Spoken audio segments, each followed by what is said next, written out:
to Books for Beneficiaries. My name is Pete Williams, the host of the program, on which we talk about the needs and questions that beneficiaries might have during that process when that beneficiary is inheriting assets from an estate. This is the third in a three-part series that talks about the investment of assets during that period when assets are held by a fiduciary.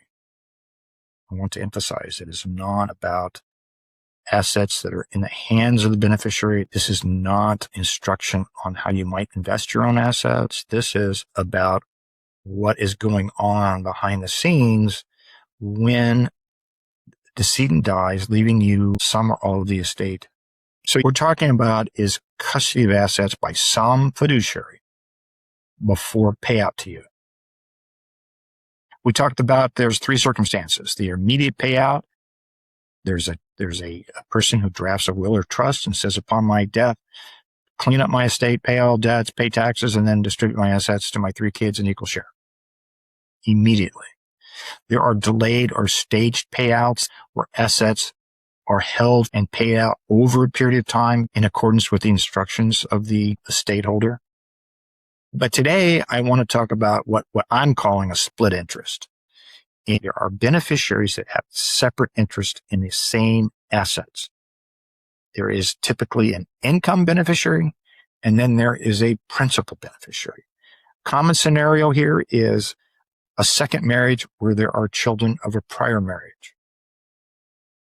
So upon the death of the estate holder, this person has sort of a bifurcated interest in caring for those that they may love. They want to care for their spouse, their second spouse, and they want to take care of their children of a prior marriage. So a typical scenario is that the decedent will say, hey, listen, allow my spouse to live in the house for as long as he or she is alive and pay out interest to that spouse for as long as he or she is alive. Then, when that spouse passes away, leave all the assets to my children in equal share. And when you think about it, these are two very competing interests. Income typically means that the trustee is going to invest in high income oriented assets, fixed income, without concern for growth of those assets. And that's often true. In bond investments, you have high income, but not growth to take into consideration buying power.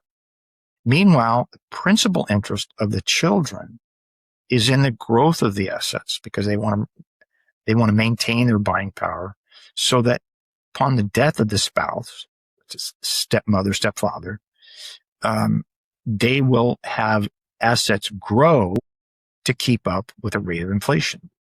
And those two things are quite different. And here is a very common illustration of how assets grow over time. You can see that stocks typically grow at a rate over long periods of time. In this case, I'm showing 40 years, at about a 10% rate. But there's volatility in between, mind you. But bonds only return about a 5% return over a period of time, and cash even less. So which asset class does the principal beneficiaries want? Well, they want this equity. They want assets to grow over time. Whereas the income beneficiary says, I'm not really so interested in how assets grow. I want current income. I want high current income, which is typically found in fixed income category of investments. And this is sometimes difficult because growth assets can create losses while income assets don't keep up with inflation. So what are some of the asset classes? Well, we used to call it stocks, bonds, and cash, but this is sort of developed over time to include some other asset classes. So we say cash equivalents, which are bank CDs, money market funds, T-bills. Now, fixed income, these are long-term bonds. These can be corporate bonds or government bonds, treasury notes, and other loan type of investments. And then there's alternatives. But as we said, the surviving spouse wants this high fixed income and doesn't care much about the growth. Typically, there's an age difference between that the age of the spouse is typically closer to the age of the decedent. Not always the case. But the investments are typically more safe and secure and provide high income. Whereas what the kids want is growth over a period of time. So there is this clash, and the trustee and investment advisor have a tough job. They have to satisfy the income beneficiary, at the same time making sure that assets have some chance of growth for the principal beneficiaries and that is paid out in the future. And we don't know what that future date is, right? We don't know when that spouse is going to pass away. That adds somewhat of a dimension, but we can typically use mortality tables that can guess at when that spouse might pass away. We can use circumstances of that spouse, the health of the spouse, to know. But depending on whether you are an income beneficiary or a principal beneficiary, you're going to want different investment portfolios. And this can cause trouble sometimes. So my advice to you, along with all the other advice, is assert your rights to an accounting, find out how the trustee is investing, and ask that trustee or investment advisor why they are investing this way. If you are an income beneficiary, you might argue that there's way too much equity. There's way too many stocks in this portfolio. I want high income. I see that bonds are earning 5% these days. Mortgage exchange traded funds are earning a high rate of return. I don't care that they don't grow. I want that high income.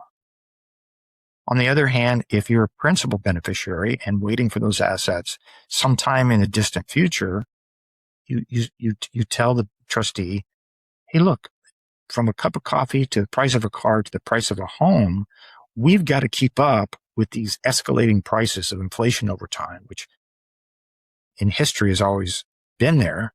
So we want more growth-oriented investments. And what happens is both of you beneficiaries need to assert your rights, and yet the trustee has to compromise. So my first message is don't be surprised if there is some sort of compromise and that the principal beneficiary does not get their wish for all growth assets. Don't be surprised if you're an income beneficiary and assets are not all held in high-yielding corporate bonds. So that's the lesson of split interest. If you have questions, ask of the trustee, ask of the investment advisor. All right. So pretty much that's it. I just wanted to do a quick addition to the prior two episodes where first I talked about immediate payout, where it's typically a cash need, where assets are not invested for any length of time. The second was stage payout, where payouts are held for a period of time and then paid out. And then this third is a split interest, where there's competing interest as to how investments are held. And that competition between investments needs to be resolved. And just my encouragement to you is be reasonable about your expectations. May have to go to court to get clarification. All right. Thank you very much. As I say always, this information provided in this podcast is intended solely for the general educational purposes and should not be construed as legal, investment, or tax advice. If you need such advice, you need to seek out your own personal legal, investment, or tax advisor who understands your personal circumstances. And with that, we closed this 3-part episode of Assets Held in Custody by a Fiduciary Before Payout. All right? So we'll see you next time.